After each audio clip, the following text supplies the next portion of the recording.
पश्चिम बंगाल के सिलीगुड़ी में मालगाड़ी और कंचनजंगा एक्सप्रेस के बीच हुई टक्कर को लेकर कई बातें कही जा रही है। रेलवे बोर्ड ने प्रथम दृष्टता इसके लिए मालगाड़ी को लोको पायलट को दोषी बताया। वहीं लोको पायलट एसोसिएशन का कहना है कि मालगाड़ी का लोको पायलट लगातार 4 दिनों से सोया नहीं था।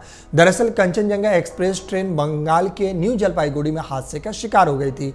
इसे पीछे से आ रही मालगाड़ी ने टक्कर मार दी थी। इस हादसे में 10 लोगों की मौत हो गई, जबकि 60 से ज्यादा यात्री घायल हो गए। हादसे में मालगाड़ी के लोको पायलट की मौत हो गई, जबकि सह लोको पायलट का हॉस्पिटल में इलाज चल रहा है। दुर्घटना के बाद से हादसे के अलग अलग कारण बताए जा रहे हैं। हालांकि अभी रेलवे इस मामले की जांच कर रही है। प्रारंभिक जांच में हादसे का दोषी लोको पायलट को बताया गया है और इसको लेकर के जो एसोसिएशन है उन्होंने हल्ला बोला है और उन्होंने कहा है कि लोको पायलट दोषी नहीं है। हादसे के बाद रेलवे बोर्ड ने बयान देकर कहा कि लोको पायलट ने रंगपानी स्टेशन से TA 1912 अथॉरिटी पास लेने के बाद मालगाड़ी को सिग्नल खराब होने के बावजूद तय गति से ज़्यादा गति से निकाला। हादसे के 2 दिन बाद ऑल इंडिया लोको स्टाफ एसोसिएशन के उपाध्यक्ष ने कहा कि सिग्नल फेल होने पर जिस वैकल्पिक फॉर्म TA 1912 के जरिए ट्रेनें चलाई जाती है उससे जुड़ा एक नियम यह भी है कि जब तक आगे वाली ट्रेन अगला स्टेशन पार नहीं कर ले तब तक दूसरी ट्रेन को स्टेशन से आगे नहीं बढ़ाते हैं। रंगापानी स्टेशन पर यही गलती हुई है। वही हादसे के बाद कई चौंकाने वाले खुलासे हो रहे हैं। एसोसिएशन के अनुसार जिस पायलट को दोषी बनाया गया है वो लगातार 4 दिनों से सोया नहीं था, जबकि अधिकतम 2 रात की ड्यूटी करने का नियम है।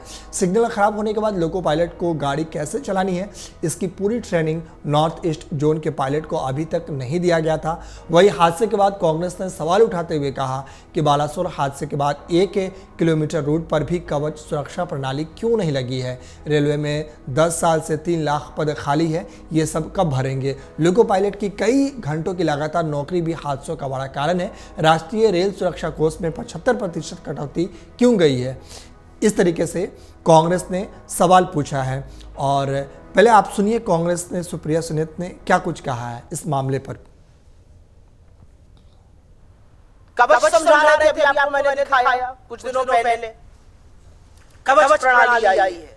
कवच प्रणाली क्या करेगी? एक ट्रैक पर अगर 2 ट्रेनें चल रही होंगी तो पीछे वाली ट्रेन पर कवच से ब्रेक लग जाएगा, आपस में भिड़ंत नहीं होगी। क्या हुआ कल कवच का?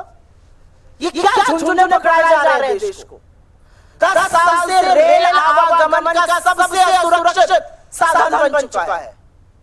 लगातार जान और माल का नुकसान हो रहा है और लोगों को झुंझुने के नाम पर आपने कवच की बात कही।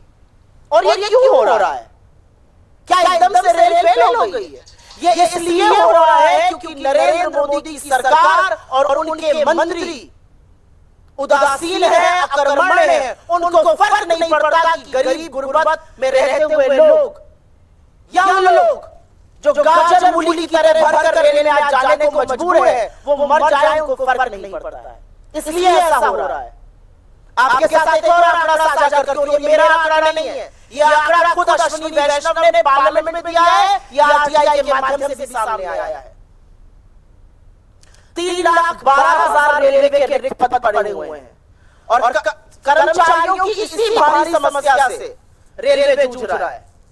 एक RTI के मुताबिक, और ये आंकड़ा बड़े ध्यान से सुनिएगा, लोको पायलट बहुत सारे जो रेल हादसे होते हैं जहां पर गलत सिग्नल पे दे दिया गया, एक ही ट्रैक पर ट्रेनें चल गई, कहीं कहीं मानवीय त्रुटि होती है और वो मानवीय त्रुटि लोको पायलट के कारण होती है। क्यों होती है ये भी समझ लीजिए। लोको पायलट के 70,093 पद स्वीकृत हैं, इसमें से 21% पद खाली पड़े हुए हैं। सहायक लोको पायलट के 57,551 पद स्वीकृत हैं। अगर आप ये वीडियो YouTube पर देख रहे हैं तो हमारे चैनल को सब्सक्राइब करें और बेल आइकन को दबाना ना भूलें। अगर आप Facebook पर ये वीडियो देख रहे हैं तो हमारे पेज को लाइक करें।